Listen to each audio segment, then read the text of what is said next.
Alright, hello there guys. Today we will be playing a game called Rise of Nations.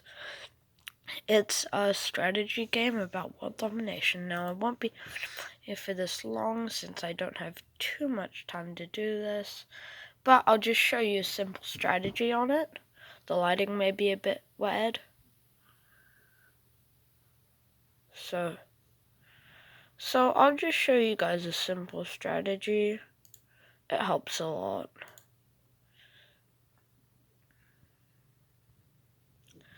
So if you're trying to play this strategy game and you think, oh wow, this is really hard, a simple strategy is start off with playing as Madagascar. So let's just see if it's taken. Yep, it's still Madagascar, so come down to the thing, search up MAD, should end up coming with Madagascar. And then now you're playing as it. As you can see, there are cities. The lighting's a bit weird. Do you know what? I'll just fix the lighting. Give me a sec. Well, fixed the lighting a bit, but it's still kind of awkward. So, as you can see here, we've got some infantry. So, there's your starting troops, right? And so these, if you click on these are practically cities. Stuff will come in a corner like, do I want to build the national monument? They have effects and debuffs, so I will not construct a monument since it costs 100 million. I do not have a million. To build troops you need manpower, you have a certain amount of population. There's your troop scale, and there's some other stuff which I'll teach you later on. Now, once you click on a city, so just click on any red dot, right? You should see that it shows your name. You can move your capital to here. You can build road, unit, and buildings. I usually don't worry about the build road and resources. I worry about the units and building. So with units, you can build up units, but you see nukes, they cost like a silo and 40 enriched uranium. But like a tank costs 1 motor part and 2.5 steel. 0.25 steel. Sorry. But then infantry, they only cost 10,000 manpower and 10,000 or 10 million. Wait, no, 1 million. So sorry about that. So sorry. Right now I've got 136 million. As you can see, there's technology available. So I'm going to put most of my stuff into. Let's just go to, you see all these bars. How you open this page is if I click out, you should see your flag down in the corner. Then it will open this page. You've got economy, which tells you how much you're losing, how much you're gaining. Whenever a public scandal comes up, it's always best to cover it up. You've got resources and trade, economic laws. So I'm going into resource and trade, right? And I want tanks, so I'm going to trade for motor parts and everything. Now, as you can see, players will have that orange name, NPCs will have that yellow name. If you're buying off any NPC, as long as you have the value as at least 1, then they will instantly accept. So I'm just going to get 5 motor parts, which can make me build 5 tanks. Buy bulk means that you only buy it once as the price. Not too bad. Then I will request to buy. Now we can see if he accepts or not.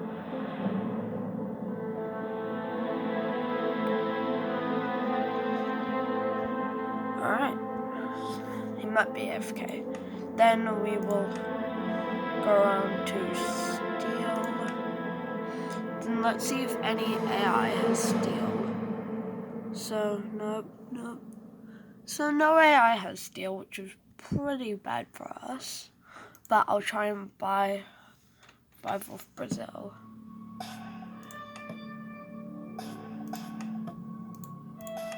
Then I'll retry and trade for motor parts. But, if I do... Alright, to make this not super long, I'll just go the infantry route this game.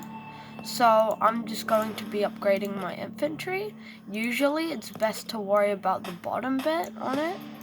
But as you can see, this ain't just a continent thing, this is like a whole world thing. So if I come back to Madagascar, now, let's get into diplomacy. This is the country you want to be taken over, so how you do that, click on one of their cities, click on the flag. As you can see, there's all these options. You want to justify a war goal, then then pick conquest. Then you have to wait 75 in-game days. You can see how fast the days go up. And if you can't bother doing maths on the days, you can come down over here, click these buttons a few times. I'm not selling titanium. Somalian Islands was trying to use me since I was an AI. So as you can see, the meter is going ticking, so in that meantime, I'm gonna build up some more troops. Now, a better way to build up troops is if you hit control. If you hit control,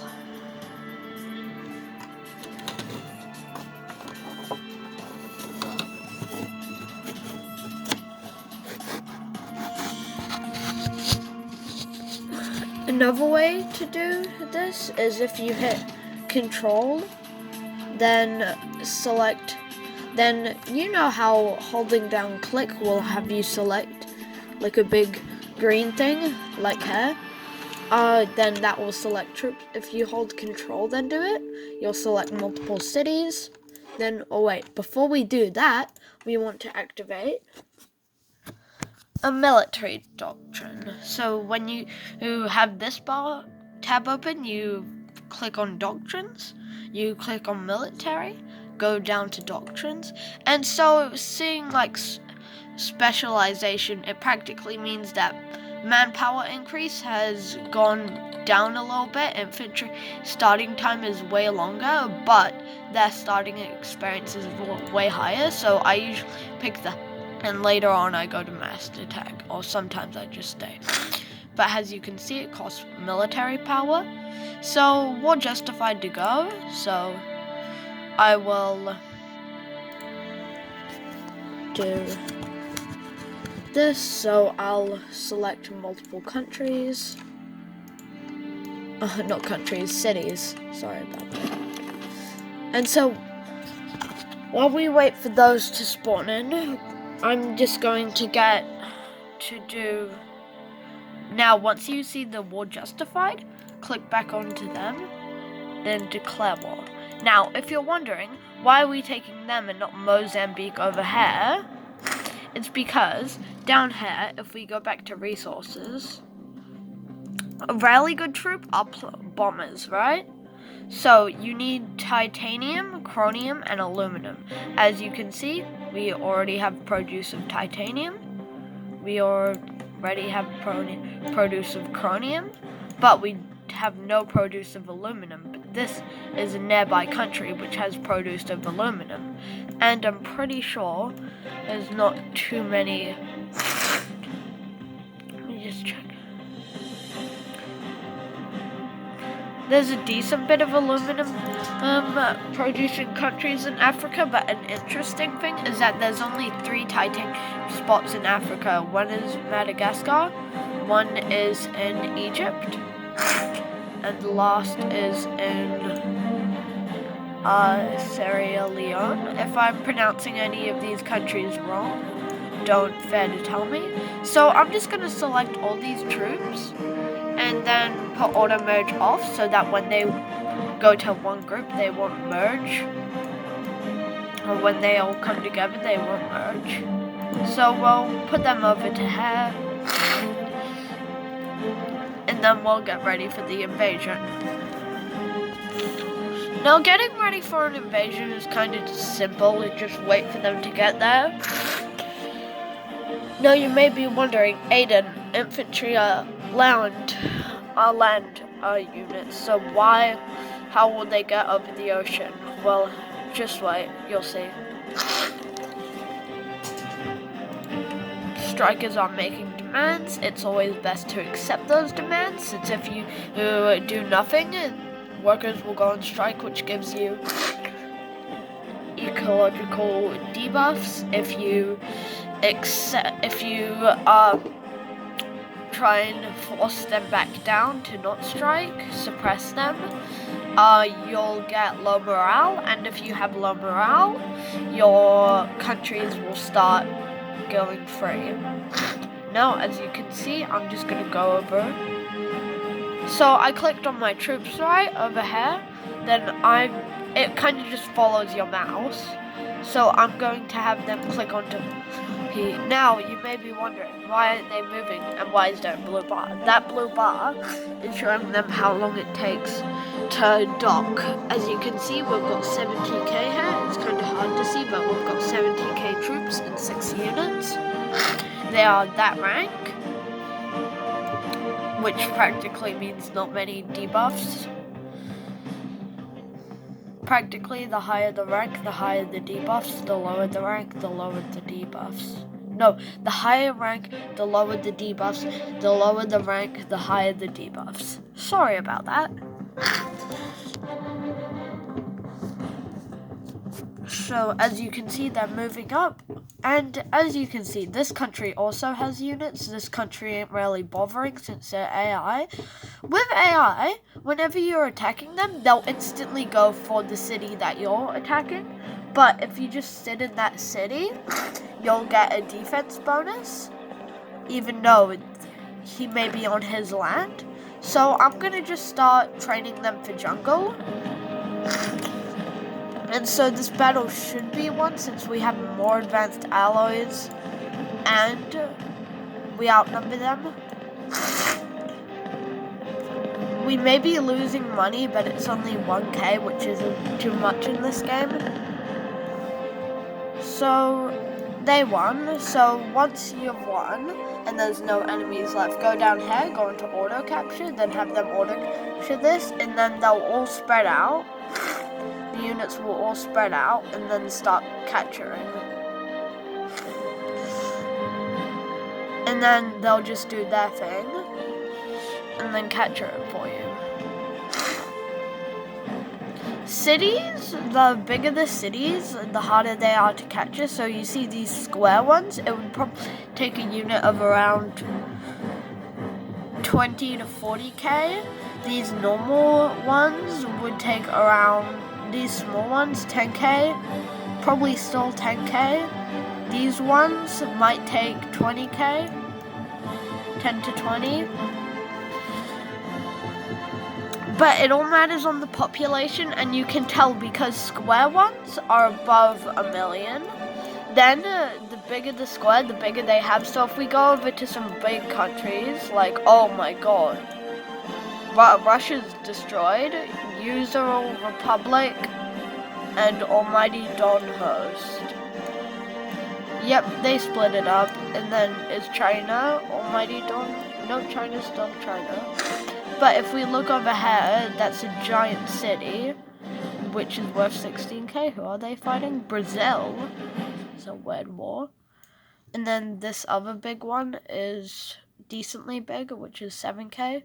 But Japan has some of the biggest, one of the biggest cities, which is Tokyo, which is 27k, 37k. It's hard to see. But one time I was in a server where Japan City had 67k. So as you can see, they've just been taken on their own. So we've conquered their capital, all that kind of stuff. 2 more cities, then we've won. Then practically this is kind of a tutorial how to do a war and win a war on a smaller country. So yeah. And it's also a small strategy for Madagascar. It's a good strategy for Madagascar, how you can get planes up. So as you can see, the collapse of team, which means we own them practically. So when we go to here, you click on their war flag. Since you're in a war with them, you should see that they have to, if that name is red, that means they have to list, that means they've been defeated. So bring this up to 75 and this up to 75, then pick the top 3 and then send terms. Then we get all their resources, all their money, and annex their cities, which is pretty good. Alright. Now, as you can see, money's gone up, population's gone up by, not much, but way more. So, as you can see, now that we've got produce of chromium, titanium, and aluminum, we can go over here. It doesn't matter really which city you build this in, but I am going to build an aircraft manufacturer. So I'll build it right here. And then practically once that is built, you sorry about that. You will see how this has a plane on it. Same as this. Every single capital is guaranteed to have a plane, but usually it has to be over like $1 million, I think, to build one, but every single capital has one, just to make it so that no country has debuffs. So you can kind of play as any country in this game. You can go for something big like Australia or something smaller like one of these Pacific islands. Tonga, Fiji is decently sized. Somalia Islands, which are just these 2 islands, have taken over the whole of Papua New Guinea and some of Indonesia. And so, yeah. Oh, as you can see, there's stuff called alliances. So someone sent me an alliance offer. You can accept it, which means that you can bring them into wars. They can bring you into wars. So sometimes they just there's a few options. They're scared of you. They want help in a war. Or you're just cool with them. Like, you're not angry at each other. So as you can see, it is being built, almost finished. So when you come over to here, go to units. Now you can start building stuff like this. Usually recommend a bomber. It consumes 1 bit of oil. So since I have 2, I can build 2. Then practically what bombers do, I'll just wait till they're spawned. But after I show you the power of bombers, I'm going to end that video there. Alright? This is just a tutorial for people who don't know how to play and need some like quick and easy strategies.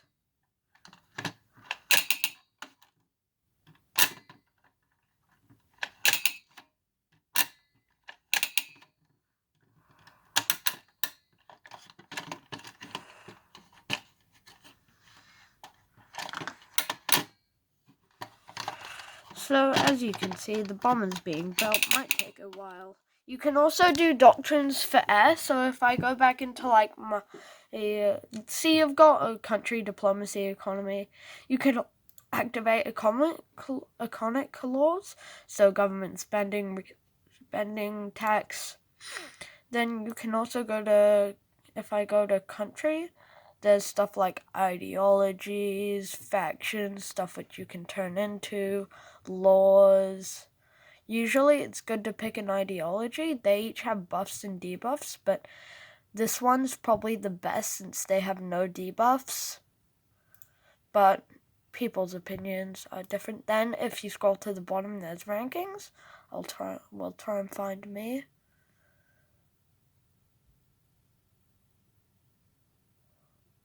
I am 39th, just below Côte d'Ivoire, not Ireland. So close to a flag. It's kind of weird how they look almost the same. But as you can see, my bomber's being built. as you can see, our bomber is now built. Then when I click on this bomber, you should see here it's got a limit of endurance. That's how long it can fly for. So as you can see, if I get it to fly in just some random place in the ocean, come on, you'll see that its endurance is going down. You should see that little ring around it.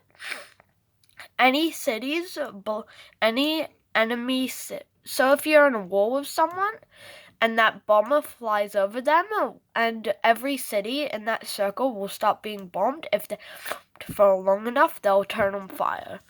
Now that's just how bombers. So recap of this thing: tutorial on how to simply play. There's harder stuff later on. How bombers work. How to use factories and all that stuff. Alright, ta-ta. See you guys next time.